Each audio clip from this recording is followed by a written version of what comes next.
So you picked up the Mammoth Belt Squat and you want to squat directly in front of your squat rack, but you're realizing after purchase that your squat rack doesn't have holes on the side for the belt squat to mount to. So what do you do in this case?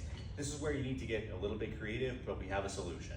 The first and probably easiest solution is just to get a wall mount accessory, which is a piece of 3x3 upright with 5/8 inch holes in it and 2 holes right here to mount directly to your wall, and then you put the belt squat on that. But if you don't want to damage your walls, then you could also just attach this to your rack. We've had a few questions asking if this is possible, and we need to keep in mind that this isn't the original intention of the wall mount accessory. It's meant to go on your wall.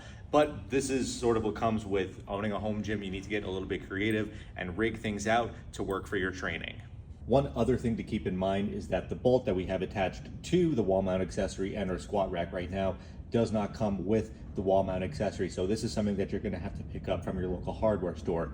The piece that you need is 1/2 inch in diameter and 4.5 inches in length. And then you're obviously just gonna need the 2 washers and the nut to fasten it to the rack.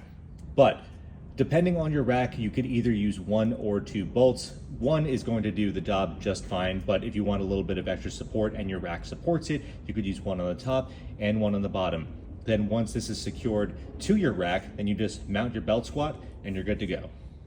Just as a heads up, once you put the wall mount accessory onto your rack and then attach the belt squat to this, you're not going to be able to use the spotter arm on that side, which really isn't that big of a deal. You can just remove everything and then put this back on, but it's just one thing to remember.